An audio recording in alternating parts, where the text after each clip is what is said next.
తెలంగాణ బీజేపీలో కొద్ది రోజులుగా వివాదం రేపుతున్న ఈటెల రాజేందర్, బండి సంజయ్ జగడానికి ఢిల్లీ పెద్దలు ఫుల్ స్టాప్ పెడతారా? ఈ చర్చ మరింత ఊపందుకోవడానికి కారణాలు లేకపోలేదు. తెలంగాణ బీజేపీ చీఫ్ గా పగ్గాలు చేపట్టాక ఢిల్లీ వచ్చి పార్టీ పెద్దలతో సమావేశమవుతున్న రామచంద్రరావు ఇప్పటికే జేపీ నడ్డాను కలిసి ఒక రిపోర్ట్ ఇచ్చారు. తాజాగా హోంమంత్రి అమిత్ షాతో రామచంద్రరావు భేటీ ఆసక్తి రేకెత్తిస్తోంది. షాతో రామచంద్ర నిర్వహించే సమావేశంలో ఈటెల బండి పంచాయతీపై నివేదిక ఇస్తారని టాక్. అంతేకాదు ఈ సమావేశంలోనే వివాదాన్ని తేల్చేస్తారని అనుకుంటున్నారు. అదే జరిగితే ఎవరికి చెక్ పెడతారు, ఎవరికి పట్టం కడతారు అనేది ప్రశ్న. ఇటీవల ఢిల్లీలో బీజేపీ ఎంపీ ధర్మపురి అరవింద్ కీలక వ్యాఖ్యలు చేశారు. బండి ఈటెల జగడంపై ఉన్నత స్థాయి విచారణ కమిటీ వేయాలని కామెంట్ చేశారు అరవింద్. పార్టీలో విభేదాలు సాధనం అంటూనే కమిటీ వేయాలని అరవింద్ ఎందుకు అన్నారు?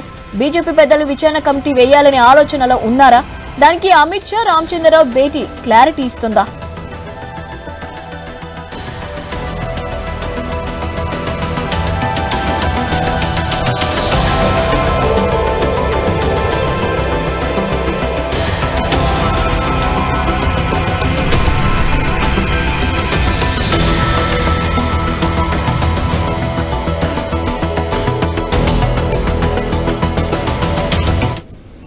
దీనిపై మరిన్ని అప్డేట్ మా ఇన్పుట్ ఎడిటర్ శ్రీకాంత్ ఇస్తారు. Srikanth, over to you. Shivani, good afternoon. So ఒకవైపు తెలంగాణలో వాతావరణం అంతా వర్షాలతో చల్లగా ఉంటే, మరోవైపు ఢిల్లీలో మాత్రం రాజకీయాలతో వేడి పుట్టిస్తోంది అని చెప్పడంలో ఎట్లాంటి సందేహం లేదు. దీంట్లో భాగంగానే భారతీయ జనతా పార్టీ అంశం అంటే తెలంగాణ విషయంలో గత కొద్ది రోజులుగా జరుగుతున్నటువంటి పరిణామాలు ఏవైతే ఉన్నాయో కొంచెం నిశ్చితంగా గమనిస్తే, వర్గపోరుతో సతమతమవుతున్నారు. అధ్యక్ష మార్పుతో పాటు రాజా సింగ్ పార్టీ నుంచి రాజీనామా చేసి వెళ్ళిపోవడం. సో ఈ మూడు అంశాలు కూడా భారతీయ జనతా పార్టీలో చాలా ప్రధానంగా ఉన్నాయి. సో ప్రస్తుతానికి ఈ పంచాయతీ ఢిల్లీకి చేరుకుంది. మరోవైపు అటు రాష్ట్ర ప్రభుత్వం కూడా ఢిల్లీలోనే ఉంది. ముఖ్యమంత్రి రేవంత్ రెడ్డితో పాటు పిసిసి అధ్యక్షులు కానీ, భట్టి విక్రమార్క కానీ, ఉత్తమ్ కుమార్ రెడ్డి కానీ, కొండా సురేఖ, పొన్నం ప్రభాకర్, కేసీ వేణుగోపాల్ వీళ్ళంతా కూడా ఢిల్లీలోనే ఉన్నారు. రాహుల్ గాంధీతో, మల్లికార్జున ఖర్గేతో భేటీ అవుతున్నారు. అటు బీసీ అంశం చర్చలోకి వస్తుంటే, ఇటు తెలంగాణ బీజేపీ అంశం కూడా ప్రధానంగా చర్చలో నడుస్తోంది. ఇప్పటికే జేపీ నడ్డాను కలిసి మొన్న ఈటెల రాజేందర్ షామీర్పేట తన నివాసంలో తన హుజరాబాద్ నియోజకవర్గానికి చెందినటువంటి కార్యకర్తలు, అభిమానులు ఎవరైతే పెద్ద సంఖ్యలో రావడం జరిగిందో వాళ్ళందరినీ ఉద్దేశించి ఖచ్చితంగా ఏ బీఫామ్ అవసరం లేదు, ఎవరు బీఫామ్ ఇచ్చినా ఇవ్వకపోయినా ఖచ్చితంగా ఈసారి స్థానిక సంస్థల ఎన్నికల్లో నిలబడతాం అని చెప్పి కామెంట్ చేశారు. అంతకుముందు బండి సంజయ్ చేశారు. సో ఈ పంచాయతీకి రెగ్యులర్ గా మాట్లాడుతున్నటువంటి విషయం. సో ఈ పంచాయతీకి ఇక ఎండ్ కార్డు పడ్డట్టేనా ఢిల్లీలో అన్నది ఇక చూడాలి. సునీల్ బన్సాల్ కూడా ఈ విషయంలో ఒక నివేదిక కూడా కేంద్రానికి ఇవ్వబోతున్నట్టుగా తెలుస్తోంది. అఫ్ కోర్స్ ఆల్రెడీ దానిపైన ప్రిపరేషన్ అయిపోయినట్టుగా కూడా ఒక సమాచారం. సో అయితే ఇద్దరు ఒకరిపైన ఒకరు ఫిర్యాదులు కూడా చేసుకున్నారు. ఈటెల రాజేందర్ బండి సంజయ్ పైన, బండి సంజయ్ ఈటెల రాజేందర్ పైన ఇద్దరు ఫిర్యాదులు తీసుకున్నారు. నడ్డాకు ఆ లేఖలు కూడా అందించడం జరిగింది. అయితే నడ్డా కూడా రాష్ట్ర బీజేపీ అధ్యక్షుడి నుంచి కూడా ఒక నివేదిక అడిగితే అటు ఆయన కూడా రామచంద్రరావు కూడా నడ్డాను గెలవడం జరిగింది. ఆ తర్వాత ఈ రోజు అమిత్ షాతో భేటీ కాబోతున్నారు. సో ఇక ఫైనల్ గా అమిత్ షాతో భేటీ అయితే తెలంగాణ బీజేపీ ఒక గాడిలో పడబోతోందా? సో బీజేపీ కొంచెం కొత్త అంటే దిద్దుబాటు చర్యలకు దిగుతోందా? ఇప్పటికే రామచంద్రరావు అధ్యక్షుడిగా ఎన్నికైన తర్వాత చాలా మంది కీలక నాయకత్వం పార్టీకి దూరంగానే ఉన్నారు, అంటే ముట్టనట్టుగానే ఉన్నారు. మరోవైపు కిషన్ రెడ్డి వర్సెస్ రాజా సింగ్ ఉండనే ఉంది. సో ఇట్లాంటి నేపథ్యంలో అటు ఢిల్లీలో పార్లమెంట్ సమావేశాలు నడుస్తున్నటువంటి టైంలో కొండ విశ్వేశ్వరరెడ్డి తన నివాసంలో కొంతమంది ఎవరైతే కొత్తగా పార్టీలో జాయిన్ అయినటువంటి ఎంపీలు ఎవరైతే ఉన్నారో వేరే పార్టీ నుంచి, డికే అరుణ గానీ, రఘునందన్ రావు గానీ, ఈటెల రాజేందర్ గానీ, అట్లాగే గొడవ నగేష్ గానీ, సో వీళ్ళందరికీ కూడా ఆయన లంచ్ కు ఇన్వైట్ చేయడం జరిగింది. సో ఇన్వైట్ చేసినటువంటి క్రమంలో కొత్త పాత అనేటువంటి విభేదాలు మళ్ళీ బయటకు వచ్చాయి భారతీయ జనతా పార్టీలో అన్నది ఇది ఒక ప్రధానమైనటువంటి చర్చ. ఇప్పుడు రామచంద్రరావు అమిత్ షాను కలిసిన తర్వాత ఆ కొత్త పాత సిద్ధాంతాలకు ఏమైనా తెరపడుతుందా అన్నది మాత్రం చూడాల్సినటువంటి అవసరం ఉంది. సో ఈ అంశం ఎటువైపు దారి తీయబోతోంది, స్థానిక సంస్థల ఎన్నికల వేళ ఎట్లాంటి పరిణామాలు ఉండబోతున్నాయి, ఇవన్నీ కూడా చాలా ఇంట్రెస్టింగ్ ఫ్యాక్టర్స్ బీజేపీలో కనిపిస్తున్నాయి. ఓవైపు రామచంద్రరావు అధ్యక్షుడిగా ఎన్నికైన తర్వాత బీజేపీ బలం తగ్గింది, బీసీలకు బీజేపీ దూరమైంది అన్నటువంటి నినాదం కూడా వస్తోంది. అయితే బీసీ ముఖ్యమంత్రి మొదటగా అనౌన్స్ చేసింది భారతీయ జనతా పార్టీ. సో రానున్న కాలంలో ఇటు ముద్రా సామాజిక వర్గం బలమైనటువంటి సామాజిక వర్గం, అటు కాపు సామాజిక వర్గం కూడా బలమైనటువంటిది. సో ఇట్లాంటి సామాజిక వర్గాల సంబంధించినటువంటి నేతలు మొన్న కొండ విశ్వేశ్వరరెడ్డి నివాసంలో భేటీ కావడం ఎటువైపు దారి తీయబోతున్నాయి, బీజేపీ ఏం చేయబోతుంది తెలంగాణలో అన్నది మాత్రం ప్రధానమైనటువంటి చర్చ ఈ రోజు నడుస్తోంది. రైట్, ఇదే అంశంపైన మాట్లాడడానికి మనతో పాటు మా కరెస్పాండెంట్ స్వామి అందుబాటులో ఉన్నారు. Swamy, good afternoon. So Telangana BJP గత 2-3 రోజులుగా ఢిల్లీ చుట్టూ తిరుగుతున్నాయి. పార్లమెంట్ సమావేశాలు మొదలైనప్పటి నుంచి కూడా పెడమోహంగానే ఎంపీలు ఉంటున్నారు. సో మొన్న జరిగినటువంటి కొండ విశ్వేశ్వరరెడ్డి ఇంట్లో నివాసం అండ్ ఆ తర్వాత నడ్డాకు రిపోర్ట్ చేయడం, ఇప్పుడు కేంద్ర హోంమంత్రి అమిత్ షాను రామచంద్రరావు కలవబోతున్నారు. సో ఎట్లాంటి రిజల్ట్స్ ఉండొచ్చు, ఏం ఎక్స్పెక్ట్ చేయొచ్చు స్వామి? అంటే శ్రీకాంత్, ఇప్పుడు జరుగుతున్న అటువంటి ఇష్యూస్ లో ఈ రోజు పార్టీ రాష్ట్ర అధ్యక్షులు రామచంద్రరావు ఢిల్లీకి వెళ్లారు. ఢిల్లీలో ఓవైపు కేంద్ర హోంమంత్రి భారతీయ జనతా పార్టీ అగ్రనాయకులు అమిత్ షాతో సమావేశం కానున్నట్టుగా తెలుస్తుంది. ప్రధానంగా ఒకవైపు పార్లమెంట్ సమావేశాలు జరుగుతున్న ప్రస్తుత తరుణంలో బీజేపీ రాష్ట్ర వ్యవహారాలకు సంబంధించినటువంటి ఇష్యూస్ సంబంధించి వాటిని సాల్వ్ చేయడం కోసం ప్రయత్నం చేస్తున్నారు. పార్టీకి సంబంధించి 8 మంది ఎంపీలుంటే ఒకవైపు 6 మంది, ఒకవైపు 2 ఒకవైపు అన్నట్టుగా పరిస్థితి తయారైంది. పాత కొత్త సంబంధించినటువంటి ఇష్యూస్ తెరపైకి వచ్చింది. ఇప్పుడు బండి సంజయ్, ఈటెల రాజేందర్ ఇద్దరి మధ్యలో ఉన్నటువంటి అంతర్గత పోరు కాస్త కరీంనగర్ నియోజకవర్గం పార్లమెంట్ నియోజకవర్గం పరిధే కాదు, ఇప్పుడు రాష్ట్ర వ్యాప్తంగా దాని ఇంపాక్ట్ పడ్డట్టుగా పార్టీ అధిష్టానం గుర్తించినట్టుగా తెలుస్తుంది. ఒకవైపు తెలంగాణలో ఒకవైపు బీసీలకు పెద్దపీట వేయాలని భారతీయ జనతా పార్టీ భావిస్తున్న తరుణంలో ఇద్దరు కీలకమైనటువంటి బీసీ నేతలు మధ్య ఈ అంతర్గత వారనేది కూడా పార్టీకి నష్టం చేకూరుతుందనేది కూడా వాళ్ళు ఒక అంచనాకు వచ్చినట్టుగా తెలుస్తుంది. వెంటనే వైపు మొన్నటి వరకు కూడా ఢిల్లీలో ఉన్నటువంటి రామచంద్రరావు ఒక పలువురు బీజేపీ కేంద్ర నాయకులను కలిసినప్పటికీ కూడా అమిత్ షా ఈ విషయంలో కొంత క్లారిటీ ఇవ్వాల్సినటువంటి పరిస్థితి కనబడుతున్నట్టుగా తెలుస్తుంది. దీన్ని ఇలాగా వదిలిపెడితే రాష్ట్రంలో భారతీయ జనతా పార్టీ పరిస్థితి కాస్త మరింత ఇబ్బందికరంగా మారే అవకాశం ఉందని చెప్పేసి కూడా వారు ఒక అంచనాకు వచ్చినట్టుగా తెలుస్తుంది. అందులో భాగంగానే ఇమీడియట్ గా రామచంద్రరావును ఢిల్లీకి ఊటాఓటిన రావాలని చెప్పేసి పార్టీ అధిష్టాన పెద్దలు ఒకవైపు పిలిచినట్టుగా తెలుస్తుంది. వెంటనే ఆయన అమిత్ షాను కలవడం కోసం ఈ రోజు ఢిల్లీకి చేరుకున్నారు. 12 గంటల తర్వాత ఇప్పుడు మరి కాసేపట్లోనే ఆయన అమిత్ షాతోని సమావేశం కాబోతున్నారు. ఇప్పుడు జరుగుతున్నటువంటి విషయస్ లో ఇప్పుడు ఇష్యూస్ స్వామి, ఎందుకంటే మొన్న కొండ విశ్వేశ్వరరెడ్డి ఇంట్లో జరిగినటువంటి లంచ్ మీటింగ్, ఆ తర్వాత ఇద్దరు ఒకరిపై ఒకరు కూడా నడ్డాకు కంప్లైంట్ చేసుకున్నారు, ఫిర్యాదులు చేసుకున్నారు అన్నది ప్రధానంగా అంతా ఒక ఎపిసోడ్ అయిపోయింది. సో ఇప్పుడు మనం క్లైమాక్స్ చూడాల్సినటువంటి పరిస్థితుల్లో ఉన్నాం. ఏమేం కంప్లైంట్లు చేసుకొని ఉండొచ్చు, సో వీళ్ళ లంచ్ మీటింగ్ భేటీ సారాంశం ఎట్లా చూడొచ్చు, దీన్ని అధిష్టానం ఎట్లా చూస్తుంది అనుకోవచ్చు? అంటే రాష్ట్రంలో ఎంపీల మధ్య సమన్వయం కొరబడిందనేది కూడా అధిష్టానం ఒక అవగాహనకు వచ్చినట్టు కనబడుతుంది. కేంద్ర మంత్రులుగా ఉన్నటువంటి క్యాబినెట్ మినిస్టర్ గా ఉన్నటువంటి ఇటు కిషన్ రెడ్డి కావచ్చు, మొన్నటి వరకు రాష్ట్ర అధ్యక్షుడిగా పనిచేశారు. ఇటు మొన్నటిగా అధ్యక్షుడిగా పనిచేసి ఒకవైపు మొన్న కేంద్ర హోంశాఖ సహాయ మంత్రిగా పనిచేస్తుంటే బండి సంజయ్ కావచ్చు, ఇద్దరు కూడా రాష్ట్ర నాయకత్వాన్ని కలుపుకొని కలివిడిగా ముందుకు తీసుకెళ్లాల్సిన తరుణంలో ఎవరికి వారు ఎమ్నాథ్ అన్నట్టు కూడా ఎవరి గ్రూప్ వారు మెయింటైన్ చేయడంతో ఇప్పుడు పార్టీలో కొంత పరిస్థితి ఇబ్బందికరంగా మారినట్టుగా మనకు స్పష్టంగా అర్థమవుతుంది. అందుకే కొండ విశ్వేశ్వర నివాసంలో లంచ్ భేటీలో ఒకవైపు కిషన్ రెడ్డి రాలేదు, బండి సంజయ్ రాలేదు. కిషన్ రెడ్డి ఒకవైపు ఎందుకు రాలేదనే విషయాన్ని కూడా ఒకవైపు వీళ్ళిద్దరు మాత్రమే పాత నేతలు, మిగతా వారంతా కూడా కొత్త నేతలు. వారు జరుగుతున్న పరిణామాలను కూడా వారు చర్చించుకున్నట్టుగా తెలుస్తుంది. ఇటు నిన్న ధర్మపురి అరవింద్ కూడా మాట్లాడుతూ పార్టీలో ఇలాంటి విషయాలు కామన్, ఇలాంటి చర్చలు జరుగుతూనే ఉంటాయి, దీనికి సంబంధించి కూడా ఆయన నిన్న ఒకవైపు కామెంట్ చేయడం జరిగింది. దీంతో ఇప్పుడు ఉన్నటువంటి పరిస్థితుల్లో దీనికి ఇమీడియట్ గా ఒకవైపు ప్రాథమిక దశలోనే పుల్ స్టాప్ పెట్టకపోతే ఇది పార్టీ మొత్తం యంత్రాంగం మీద, పార్టీ క్యాడర్ మీద కొంత ప్రభావం చూపే అవకాశం కనబడుతుంది. మొన్నటిగా అధ్యక్షుడిగా పనిచేసినటువంటి అంతకుముందు బండి సంజయ్ ని ఒకవైపు 2023 పార్లమెంటు అసెంబ్లీ ఎలక్షన్స్ ముందుగానే ఆయన ఒక్కసారిగా మార్చడంతో పరిస్థితి అంతా కూడా పార్టీలో తలకందులైందని చెప్పేసి ఒక చర్చ అవుతుంది. గ్రామీణ స్థాయి వరకు బండి సంజయ్ పార్టీని తీసుకెళ్లినప్పటికీ కూడా ఒకవైపు ఆ తర్వాత బండి దిగిపోవడానికి టీం చేసినటువంటి కారణంగానే దిగిపోయాడని చెప్పేసి ఆయన టీం ఒకవైపు ఆయనను కొంత ఇదే విషయంలో కొంత ఆయనకు సంబంధించిన విషయంలో చర్చ కొనసాగుతుంది. మొత్తానికైతే పార్టీకి సంబంధించినటువంటి కీలక నేతలందరూ కూడా ఈ విషయంలో ఎవరు అన్నట్టు కూడా వివరిస్తున్నారు.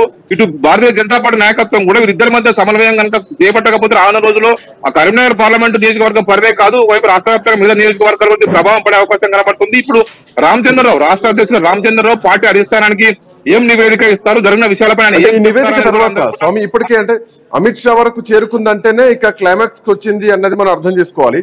సో ఈ నివేదిక తర్వాత ఎంపీలందరూ, ఎమ్మెల్యేలందరూ ఒక కీలకమైనటువంటి భేటీ ఏర్పాటు చేసుకునేటువంటి అవకాశం ఉంటుందా? సునీల్ బన్సాల్ ఏమైనా కీలకమైనటువంటి పాత్ర పోషించే ఛాన్స్ ఉంటుందా? తెలంగాణలో అంటే ఓవరాల్ సౌత్ ఇండియా చూసుకుంటే బీజేపీకి ఉన్నటువంటి స్కోప్ కేవలం తెలంగాణలో మాత్రమే, ఇంతో అంత స్కోప్ ఉంటుంది అధికారంలోకి రావడానికి. ఈ అంశాన్ని దీన్ని ఏమైనా ఆయుధంగా మార్చుకుంటారు, ఎందుకంటే వాళ్ళ చేతిలో బీసీ ముఖ్యమంత్రి అన్నటువంటి ఒక పెద్ద ఆయుధాన్ని భారతీయ జనతా పార్టీ ఇప్పటికే క్యారీ చేస్తోంది. సో ఏమైనా అట్లాంటి ఇన్వాల్వ్మెంట్ చూడొచ్చా మనం నెక్స్ట్? అంటే శ్రీకాంత్, భారతీయ జనతా పార్టీకి సౌత్ ఇండియాలో కర్ణాటక తర్వాత అధికారంలో రావడానికి ఎక్కువ అవకాశం ఉన్నటువంటి స్ట్రేట్ గా తెలంగాణలో మొన్నటి వరకు పార్టీ కూడా భావించింది. ఇప్పుడు ఆంధ్రప్రదేశ్ లో వరకు కుటుంబ ప్రభుత్వం కొనసాగుతుంది. తెలంగాణలో పార్టీ బలోపేతం కోసం ఇప్పుడున్నటువంటి పరిస్థితుల్లో కొంత ప్రయత్నం చేయాల్సింది పోయి నేతల మధ్య సమన్వయం లేమి పార్టీకి కొంత ఇబ్బందికరంగా మారిందనేది కూడా వాళ్ళకు అంచనాకు వస్తున్నారు. మీరు అన్నట్టు పార్టీ నేతలంతా కూడా ఒకవైపు ఒకదాటిపై వస్తే సునీల్ బన్సల్ లాంటి కీలక నేతలు గతంలో తెలంగాణలో కీలకమైనటువంటి భూమిక పోషించారు. ఒకవైపు అమిత్ షాకు అత్యంత దగ్గర వ్యక్తిగా ఈటెల రాజేందర్ కు గుర్తింపు ఉంది. ఈటెల రాజేందర్ ని మొదటి నుంచి కూడా పార్టీలో ప్రోత్సహించింది. పార్టీలో ఆయనను అందరికీ ఒకవైపు ఒక అగ్రశ్రేణి నాయకునిగా అందరికీ ఒకవైపు ఎలుగెత్తి చూపెట్టిందని కూడా అమిత్ షా అనేది కూడా అందరికీ కూడా తెలుసు. అమిత్ షా ఈటెల రాజేందర్ వెనుకున్న కారణంగానే ఈటెల రాజేందర్ విషయంలో ఇంతకాలం ఏ నేతలు కూడా పెద్దగా ఆయన విషయంలో తలదూర్చకుండా ఆయన విషయంలో కొంత అంటిముట్టినట్టు ఉన్నారు. ఆయన రాష్ట్ర అధ్యక్షుడు కావాలని కూడా అమిత్ షా ఆశీర్వాదం ఉందనేది కూడా అందరూ కూడా భావించి ఉన్నారు. అమిత్ షాతో ఆయనకు ఉన్నటువంటి స్నేహం కారణంగానే అప్పుడు బండి సంజయ్ ని మార్చడానికి ఉపయోగపడదని కూడా ఒకవైపు పార్టీ నేతలంతా రాష్ట్ర నేతలంతా కూడా భావిస్తూ ఉన్నారు. ఇలాంటి నేపథ్యంలో కేసీఆర్ ను అప్పుడు కొంత బ్రేక్ వేయాలంటే అప్పుడున్న పరిస్థితుల్లో బండి సంజయ్ ని మార్చక తప్పలేదని కూడా కొంత పార్టీ నేతల్లో కొంత జరుగుతున్నటువంటి చర్చ. కేసీఆర్ ను తెలంగాణలో ఆయనకు బ్రేక్ వేయకపోతే మహారాష్ట్రతో సహా జాతీయ రాజకీయాలకు కేసీఆర్ వచ్చే అవకాశం ఉంది. కేసీఆర్ ను ఓడించాలంటే ముందు రాష్ట్రంలో పార్టీకి సంబంధించిన కొంత ఇబ్బందికర పరిణామాలు ఎదురైనప్పటికీ కూడా కేసీఆర్ కు అడ్డుకట్ట వేయగలిగాము. లేకపోతే ఇప్పుడున్న పరిస్థితుల్లో కేసీఆర్ మహారాష్ట్రతో సహా అనేక రాష్ట్రాల్లో వెలుపెట్టి జాతీయ రాజకీయాల్లో ఆయన కీలక భూమిక పోషించడం కోసం ఎదురు చూశారు.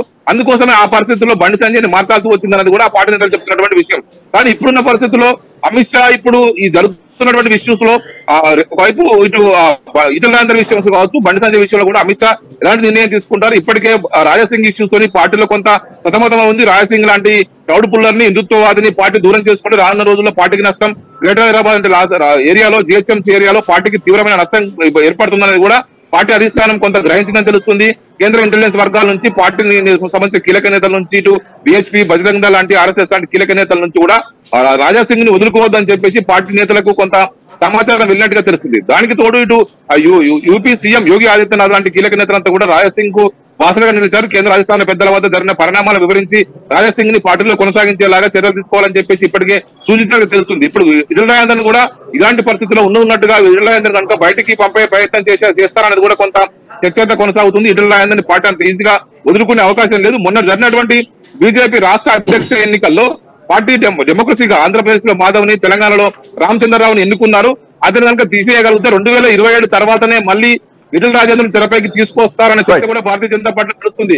వచ్చే అసెంబ్లీ ఎలక్షన్స్ ముందు ఏడాదిన్నర ముందుగానే మళ్ళీ బీసీ కార్డు తోటి ఈటెల రాజేందర్ ని రాష్ట్ర అధ్యక్ష పదవిలోకి కూర్చోబెట్టబోతున్నారని కూడా చర్చ కొనసాగుతున్నది. Srikanth, thank you Swamy, thanks for joining. So మొత్తానికి ఢిల్లీలో భారతీయ జనతా పార్టీకి సంబంధించినటువంటి ఎంపీలు మొన్న కీలకంగా భేటీ అయినటువంటి తరుణంలో ఇప్పుడు దేశవ్యాప్తంగా భారతీయ జనతా పార్టీ జాతీయ స్థాయిలో భారతీయ జనతా పార్టీ ఈ అంశాన్ని సీరియస్ గా తీసుకుంది. ఇప్పటికే జేపీ నడ్డాను కలిసి అటు ఈటెల రాజేందర్ కానీ ఇటు బండి సంజయ్ కానీ ఒకరిపైన ఒకరు ఫిర్యాదు చేసుకున్నట్టుగా స్పష్టమైనటువంటి సమాచారం ఉంది. తో పాటు దీనికి అటు సునీల్ బన్సాల్ కూడా ఆయన కూడా ఒక నివేదిక ఇచ్చారు జేపీ నడ్డాకి. ఆ తర్వాత ఈ అంశం ఇప్పుడు రామచంద్రరావు మళ్ళీ ఢిల్లీకి చేరుకున్నారు. సో మరి కాసేపట్లో అమిత్ షాతో భేటీ కాబోతున్నారు. తెలంగాణ రాష్ట్రంలో ఉన్నటువంటి పరిణామాలతో పాటు అటు రాజాసింగ్ విషయంలో కూడా కొన్ని కీలకమైనటువంటి నిర్ణయాలు జాతీయ అధిష్టానం తీసుకునేటువంటి అవకాశం కనిపిస్తోంది. మళ్ళీ రాజాసింగ్ ను భారతీయ జనతా పార్టీలో కొనసాగించేలాగా మళ్ళీ రాజాసింగ్ ను పార్టీలోకి ఆహ్వానించాలన్నటువంటి ఉద్దేశంతో కూడా చూస్తోంది అన్నది ఒక సమాచారం. అయితే కొన్ని అటు యోగి ఆదిత్య నుంచి కానీ లేదంటే మహారాష్ట్రలో కూడా రాజాసింగ్ కి ఫాలోవర్స్ ఎక్కువగా ఉంటారు. సో ఇప్పుడున్నటువంటి పరిస్థితుల్లో రాజాసింగ్ లాంటి వ్యక్తిని కోల్పోతే ఖచ్చితంగా బీజేపీకి చాలా నష్టం అని పార్టీ గ్రహించినట్టుగా తెలుస్తుంది. బట్ ఏమైనా కానీ పార్టీ వైఖరిలో మార్పు రావాలి, పార్టీ నాయకుల్లో మార్పు రావాలి, కొత్త పాత అన్నటువంటి సిద్ధాంతం పోవాలి అన్నది ప్రధానంగా బీజేపీలో కొత్తగా చేరినటువంటి నాయకులు డీకే అరుణ లాంటి వాళ్ళు కానీ, ఈటెల రాజేందర్ కానీ, ధర్మపురి అరవింద్ కానీ, ఇటు రఘునందన్ రావు కానీ, సో వీళ్ళందరూ కూడా మొదటి నుంచి కోరుతున్నటువంటి అంశం కొత్త పాత అనేది లేకుండా పార్టీ బలోపేతం కోసం పనిచేయాలనేది మొదటి నుంచి రాజాసింగ్ కూడా ఇదే అంశం చెప్తున్నారు. సో ఇప్పుడు ఈటెల రాజేందర్ చేసినటువంటి కామెంట్స్ తర్వాత ఈ కొత్త పాత అన్నటువంటి అంశం అఫ్ కోర్స్ డీకే అరుణ నోటి నుంచి కూడా బయటకు వచ్చిన తర్వాత ఈ అంశాన్ని ప్రధానంగా అమిత్ షా సీరియస్ గా తీసుకున్నట్టుగా తెలుస్తోంది. సో మరి కాసేపట్లోనే అమిత్ షాతో రామచంద్రరావు భేటీ కాబోతున్నారు. కరీంనగర్ నుంచి మా కరెస్పాండెంట్ ప్రశాంత్ అందుబాటులో ఉన్నారు. ప్రశాంత్, ఒకటే అంశం, సో కొత్తగా వచ్చినటువంటి పార్టీలో వచ్చినటువంటి నాయకులేమి చిన్న నాయకులేం కాదు, పాతగా ఉన్నటువంటి నాయకత్వం కంటే కూడా బలమైనటువంటి నాయకత్వం. గతంలో 2-3 వేల ఓట్లు వచ్చినటువంటి భారతీయ జనతా పార్టీకి వీళ్ళ చేరిక తర్వాత 70,000 లక్షలు గెలుపులు ఇవి మనం చూసినటువంటి నేపథ్యం. సో అయినా బీజేపీలో కలిసిపోకుండా కొత్త పాత అన్నటువంటి సిద్ధాంతంతో పోతున్నారు. అది స్పష్టంగా బండి సంజయ్ విషయంలో హుజరాబాద్ నియోజకవర్గంలో మనం చూసాం. ఎందుకు టికెట్లు ఇస్తాం అని చెప్పేసి ఆయనే అన్నారు. ఎట్లా ఎవరు టికెట్లు మనమే ఉంటాం స్థానిక సంస్థల్లో అని ఈటల రాజేందర్ అన్నారు. సో ఈ కొత్త పాత విధానం పోవాలని డీకేఆర్ అంటున్నారు. కొత్త వాళ్ళంతా భేటీ అయ్యారు ఢిల్లీలో కొండ విశ్వేశ్వరరెడ్డి నివాసంలో. సో ఇప్పుడు అధిష్టానం ఎట్లాంటి చర్యలు తీసుకోబోతోంది? స్థానిక సంస్థల ఎన్నికల వేళ అందరినీ కలుపుకునే ముందు పోవాలని సూచనలు ఇచ్చేటువంటి అవకాశం ఉందా? ఎట్లా చూడొచ్చు Prashant? Right Srikanth, good afternoon.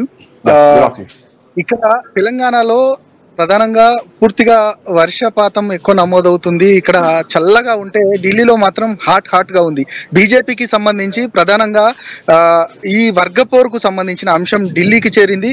Delhi ఒకవైపు జేపీ నడ్డాను కలిసారు. ఈ రోజు అమిత్ షాను కూడా కలిసి ఈ యొక్క బండి సంజయ్ ఈటల వ్యవహారాన్ని వివరించే ప్రయత్నం మాత్రం చేయబోతా ఉన్నారు. దీనికి సంబంధించి ప్రధానంగా పార్టీలో ఇక ఈటల బండి అంశం తర్వాత ఒకవైపు రాజాసింగ్ గతంలో ఆయన రాజీనామా సమర్పించే ముందు కూడా అంటే ఈ ఈటలకు సంబంధించిన అంశము వచ్చినప్పుడు అంటే అధ్యక్ష పదవి అంశం వచ్చినప్పుడు ప్రధానంగా కొత్త వారికి ఎలా ఇస్తారు అనే అంశానికి సంబంధించి గతంలో కూడా ఈటల రాజేందర్ కౌంటర్ ఇచ్చారు. ఖచ్చితంగా కొత్త పాత ఏంటి, ఒకే పార్టీలో పనిచేస్తున్న వారికి ఖచ్చితంగా కార్యకర్తలంతా బలంతో ముందుకెళ్ళాలి తప్ప కొత్త పాత ఏంటి అనేది కూడా ఆయన కౌంటర్ ఇచ్చారు.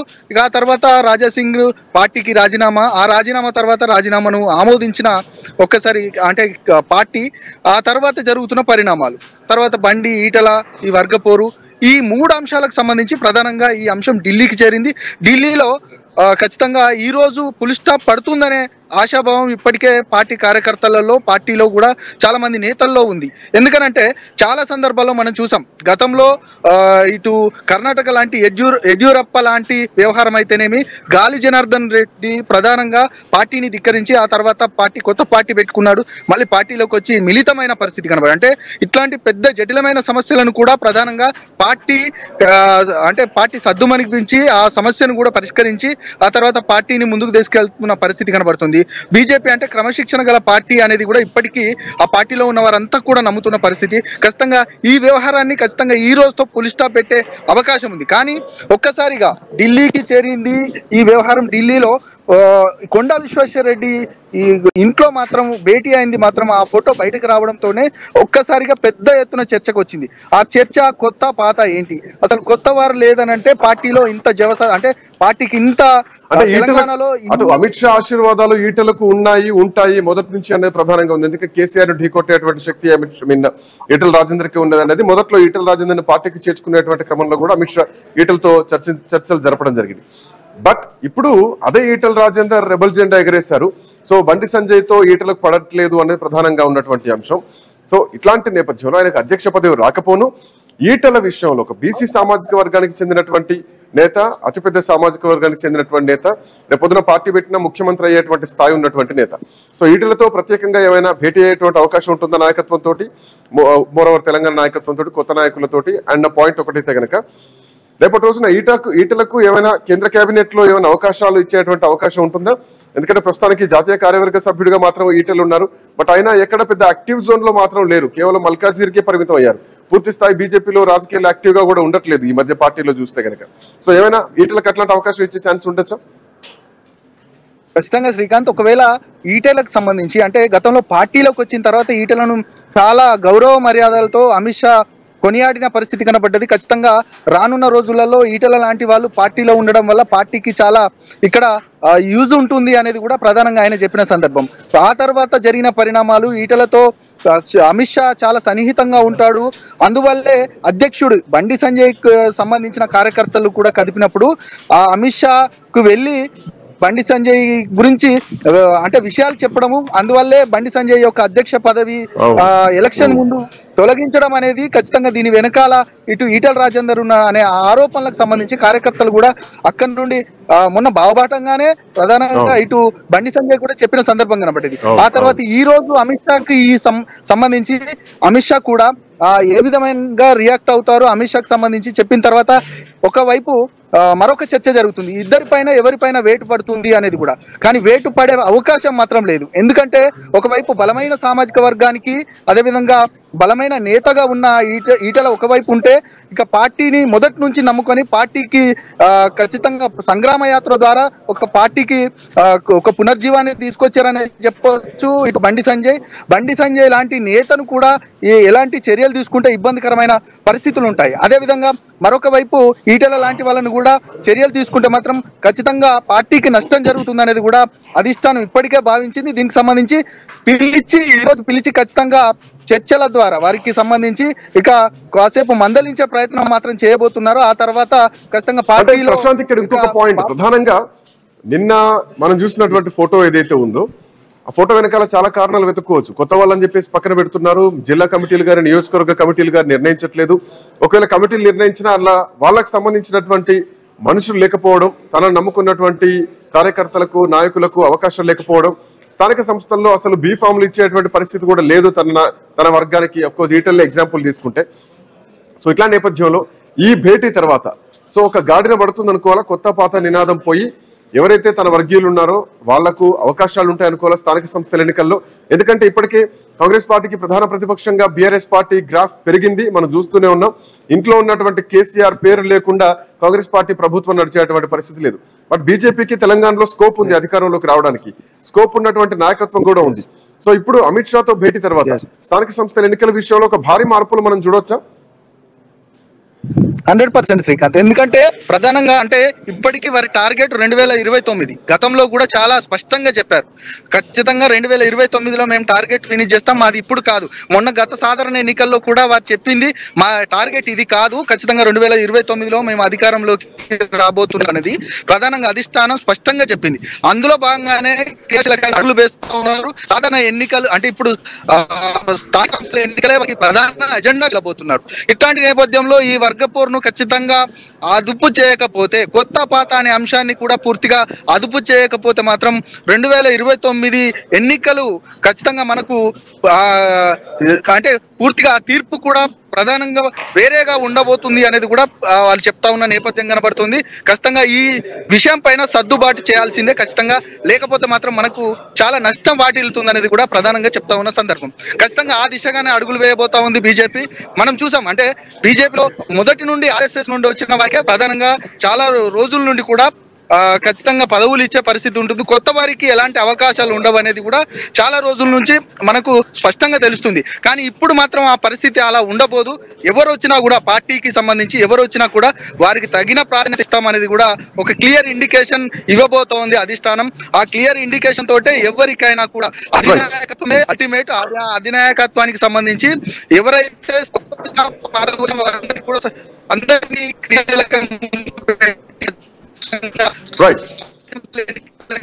Right Prashant, thanks for joining Prashant. మొత్తానికి తెలంగాణ బీజేపీలో ఒక క్లైమాక్స్ ఎపిసోడ్ కి అయితే చేరుకుంది. ఎంపీలంతా ఢిల్లీలోనే ఉన్నారు, వర్షాకాల సమావేశాల్లో పాల్గొంటున్నారు. మరోవైపు రాష్ట్ర అధ్యక్షుడు రామచంద్రరావు ఢిల్లీలోనే ఉన్నారు. సో ఇట్లాంటి నేపథ్యంలో నడ్డాను కలిసిన తర్వాత, నడ్డాకు ఒకరిపై ఒకరు ఫిర్యాదులు చేసుకున్న తర్వాత ఇప్పుడు ఢిల్లీకి అమిత్ షా కోర్టులోకి చేరుకుంది ఈ బాల్. సో ఎట్లా ఉండబోతున్నాయి, ఎట్లాంటి పరిణామాలు ఉండబోతున్నాయి, తెలంగాణలో భారతీయ జనతా పార్టీ ఒక కొలిక్కి వచ్చేటువంటి క్లైమాక్స్ ని ఇవ్వబోతుంది. అమిత్ షా నిర్ణయం తర్వాత ఎట్లాంటి పరిణామాలు ఉండబోతున్నాయి మాత్రం వేచి చూడాలి. That's all for now. Next updates continue అయితే కీప్ వాచింగ్ ఐ న్యూస్.